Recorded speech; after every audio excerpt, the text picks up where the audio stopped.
This is Doug Coyle of DJ Coyle Rugby. I'm here with Greg Doc Jones, head coach of Kutztown's men's rugby program.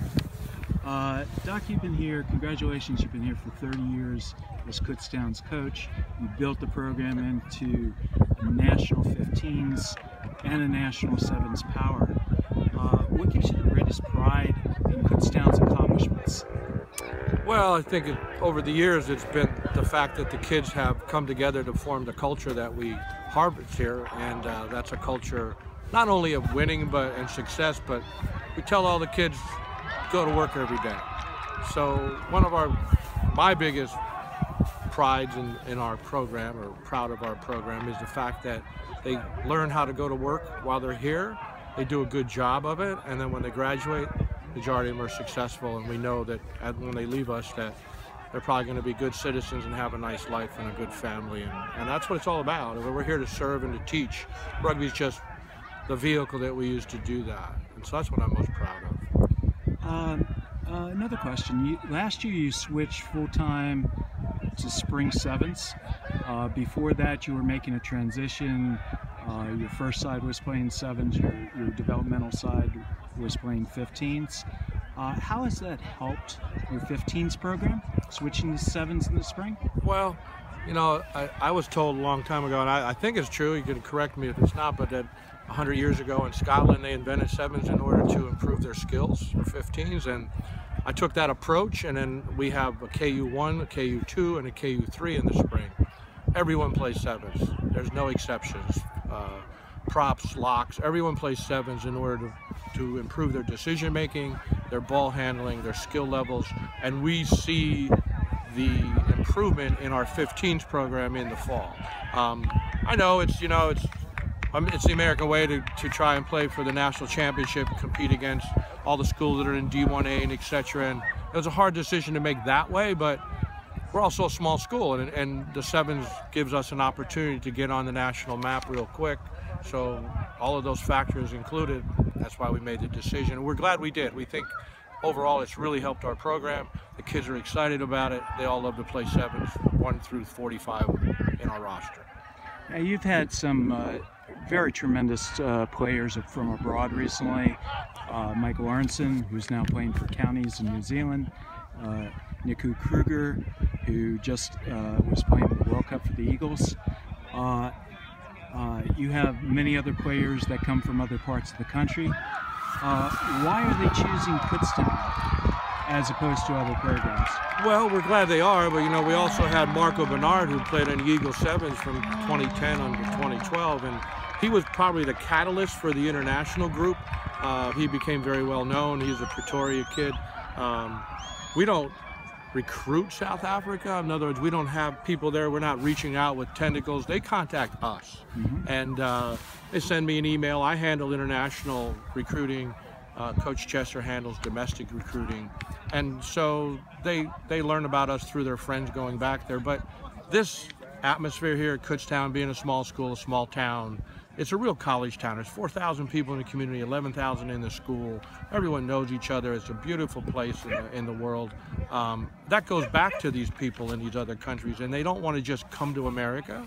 They want to come to America where they can play in a really organized, I should say. Organized is a very important, solid rugby program with a good culture and a great education.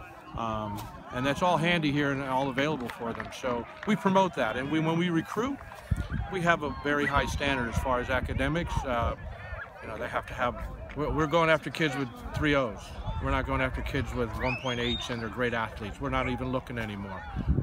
And I think that whole culture has fostered and become aware of that, and kids know that. So we're getting those kind of people that want to come here. Niku Kruger and Mike Lawrence were both pre-med majors. They're both going to Palmer Chiropractic College on a full scholarship eventually. So all of those things help to attract them into Kutztown. That leads into the next question. You're indicating you're really promoting a family atmosphere. It's a college town. It's a mid-sized school. So when people come from some distance, they really need some support, and a family structure provides that. And I think that's probably one of the reasons that that and the quality of your program that people are considering this. I think you touched on how you are really attempting to foster that climate as a coach, but if you can elaborate a little more, or how does the university actually support your efforts? You saw the crowd here today. That wasn't all college students. That's half of the community. I mean, the community supports this. We have families that take in international students and let them live there and feed them for free. So when they do come here, when my family feeds them on holidays, they're all taken to different families and taken care of. And so that part of it is tremendous. As far as the university is concerned, they're 110% behind this rugby program. And I think a lot of it is because they trust us. I'm a huge advocate of doing away with the stigma that used to go along with rugby and alcohol. We just don't promote that here.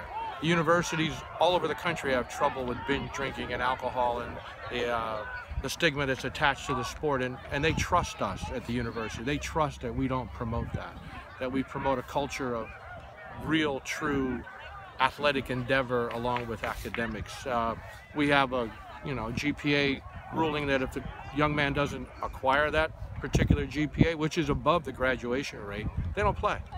They don't play that semester. So the university appreciates that. The university obviously is very happy about us being involved in sevens and the CRC and the marketing. There's never been a team from Kutztown University that's ever been on NBC. It's a Division II collegiate athletic division, but yet we as a rugby team, which is a club, we're not a varsity sport, we're governed by the club sports department, and they do a tremendous job of helping us. We have an executive board made up of students that run the club. So we do follow the club model, but yet the university does everything they can to help us. I just had lunch yesterday with the president of the university. We just got a brand new president. He called me up and said, I'd like to meet you and have lunch with you. So it's great, and that gives you an idea of where it's coming from. Our two faculty advisors, one is Jen Umberger, she's a head of marketing at the university. The other one is Sharon Pikus, who's the head of human resources. So we just don't have anybody that's doing the faculty advising. So it's a group effort from the administration to put the program and the university on the map. I also see you at going to tournaments, UNLC, and looking out for players that have played for you, not necessarily are still playing for you. And then today's homecoming. You have such a massive return of past players here. It's really Kutztown for life with this. So final question is, why should potential rugby recruits consider Kutztown? Well, all the things we just talked about. They're going to get a really nice homey atmosphere where they're going to be taken care of, and people are going to reach out to help them. They're going to be in the center of attention in the community, as well as they're going to get to play on a national stage almost every weekend because of the reputation the club has built. They're going to get a great academic education. They're going to be part of a not too big, not too small college community that they're going to fit in, and everyone's going to get to know them. And rugby is one of the most popular, if not the most popular sports on campus at the moment. It's good culture. And we're for real. We don't blow smoke, and we tell people what I'm telling you is the truth. And we're going to help them. We're going to foster their in their environment so that they can grow to be good young men and serve our society in a good way. Just a quick observation. In the number of times I've been here, I've always seen the women's team supporting the men's team. I've seen the men's team supporting the women's team. They're at each other's matches, and that's tremendous. Yeah, well, you know what? In all honesty, we're trying to parallel the Penn State program.